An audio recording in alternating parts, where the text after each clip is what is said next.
Hi guys, welcome to my channel. Guys, ಇವತ್ತೇನಂತಂದರೆ tomato rasam ಹೇಗೆ ಮಾಡೋದು ಅಂತ ನಿಮಗೆಲ್ಲ ಹೇಳ್ಕೊಡ್ತೀನಿ. ನೋಡಿ, ಇದು ಟೊಮೆಟೊ ತಗೊಳ್ಳಿ 3. ಬೇಕಿದ್ರೆ ಈರುಳ್ಳಿ ಹಾಕಿ, ಬಟ್ ನಾನು ಈರುಳ್ಳಿ ಹಾಕೊತಿದ್ದೀನಿ ಚೆನ್ನಾಗಿ. ಆ್ಯಂಡ್ ನಾನು ಇದಕ್ಕೆ ಖಾರದ ಪುಡಿ ಹಾಕೊತೀನಿ ಪೆಪ್ಪರ್ ಬದಲು.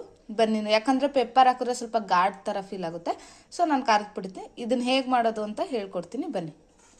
ಮೊದಲು ಒಂದು ಸ್ವಲ್ಪ ಆಯಿಲ್ ಹಾಕ್ಕೊಳ್ಳಿ. ನೋಡಿ, ಟೊಮೆಟೊ ಹಾಕ್ಬಿಟ್ಟು ಒಂದು ಸ್ವಲ್ಪ ಆಯಿಲ್ ಹಾಕ್ಕೊಳ್ಳಿ. ಫ್ರೆಂಡ್ಸ್, ಏನಂದರೆ ಟೊಮೆಟೊನ ಹಾಗೇ ಬೇಯಿಸ್ತಾರೆ, ಬಟ್ ನಾನು ಸ್ವಲ್ಪ ಹುರ್ಕೊತೀನಿ ಬಿಕಾಸ್ ಅದು ಚೆನ್ನಾಗಿ ಬರುತ್ತೆ ಅಂತ ಹುರ್ಕೊಂಡು ನಾನು ರಸಮ್ ಮಾಡ್ತೀನಿ. ನಿಮಗೆ ಆಯಿಲ್ ಹಾಕ್ಬಿಟ್ಟು ಈ ಥರ ಫ್ರೈ ಮಾಡಿ. ನೋಡಿ, ಸ್ವಲ್ಪ ಮೆತ್ತಗೆ ಆಗಬೇಕು, ಅಲ್ಲಿ ತನಕ ಹುರ್ಕೊಳ್ಳಿ. ನೋಡಿ, ಈ ಥರ ಮೆತ್ತಗೆ ಆಗೋ ತನಕ ಫ್ರೈ ಮಾಡಿ. ಈ ಥರ ನೋಡಿ, ಈ ಥರ ಬ್ರೌನಿಶ್ ಕಲರ್ ಥರ ಬರಬೇಕು. ಆವಾಗ ಇದು ತುಂಬ ಅಂದರೆ ತುಂಬಾ ಟೇಸ್ಟ್ ಆಗುತ್ತೆ. ಆ್ಯಕ್ಚುಲಿ ಮಾಡೋದಕ್ಕಿಂತ ಈ ಥರ ಒಂದು ಸತಿ ಟ್ರೈ ನೋಡಿ. ಇದು ಆಲ್ರೆಡಿ ಫ್ರೈಯೇ ಆಗೋಯ್ತು. ಈ ಥರ ಮೆತ್ತಗೆ ಮಾಡ್ಕೊಬಿಡಿ. ಸ್ಮ್ಯಾಶ್ ಮಾಡ್ಕೊಂಡ್ರೆ ಇನ್ನೂ ತುಂಬ ಚೆನ್ನಾಗಾಗುತ್ತೆ. ನೋಡಿ, ಈ ಥರ ಸ್ಮ್ಯಾಶ್ ಮಾಡ್ಕೊಬಿಡಿ. ಇದನ್ನೆಲ್ಲ ನಾನು ಮಿಕ್ಸಿಗೆ ಹಾಕೊತೀನಿ. ಇವಾಗ ಸ್ವಲ್ಪ ಆರಕ್ಕೆ ಬಿಡಿ, ತಣ್ಣಗಾಗಲಿ. ಫ್ರೆಂಡ್ಸ್, ನೋಡಿ, ಈಗ ಆಲ್ಮೋಸ್ಟ್ ತಣ್ಣಗಾಗಿದೆ. ಇವಾಗ ಇದನ್ನ ನಾನು ಮಿಕ್ಸಿಗೆ ಹಾಕೋತೀನಿ.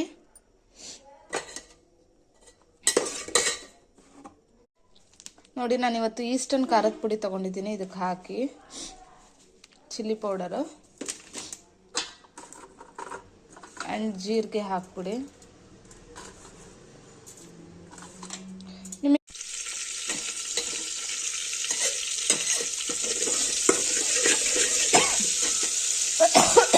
ಫ್ರೆಶ್ ಆಗಿರೋ ಕರಿಬೇವು ಆ್ಯಡ್ ಮಾಡ್ಕೊಳ್ಳಿ. ನೆಕ್ಸ್ಟ್ ಬೆಳ್ಳುಳ್ಳಿ ಹಾಕ್ಬಿಡಿ. ಆಮೇಲೆ ಒಣಮೆಣ್ಸಿನ್ಕಾಯಿ ಹಾಕಿ. ಒಣಮೆಣ್ಸಿನ್ಕಾಯಿನ ಬಿಡಿಸಿ ಹಾಕಿ ಆ್ಯಕ್ಚುಲಿ. ಆಮೇಲೆ ನೋಡಿ, ನನಗೆ ಈರುಳ್ಳಿ ಇಲ್ಲ ಅಂದರೆ ಸಾಂಬಾರೇ ತಿನ್ನೋಕ್ಕಾಗಲ್ಲ. ಸೊ ನಾನು ಈರುಳ್ಳಿ ಯಾವಾಗಲೂ ಹಾಕ್ಕೊತೀನಿ ಸಾಂಬಾರಿಗೆ. ರಸಮ್ಗೇನು ಬೇಕಾಗಿಲ್ಲ ಈರುಳ್ಳಿ, ಬಟ್ ನಾನು ಹಾಕಿದ್ದೀನಿ. ನಾನು ನೋಡಿ 1 ಕಪ್ ಆಫ್ ವಾಟರ್ ಹಾಕ್ಕೊತಾ ಇದ್ದೀನಿ ಅಷ್ಟೇ.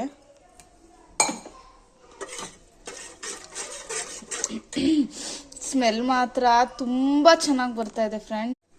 ನೋಡಿ guys, rasam is ready to serve. ಸ್ವಲ್ಪ ಕುದೀಲಿ, ಹಾಗೆ ಬಿಟ್ಬಿಡಿ ಕುದಿಯೋ ತನಕ. ಹಾಗೆ ಇಲ್ಲ ವಿಡಿಯೋ.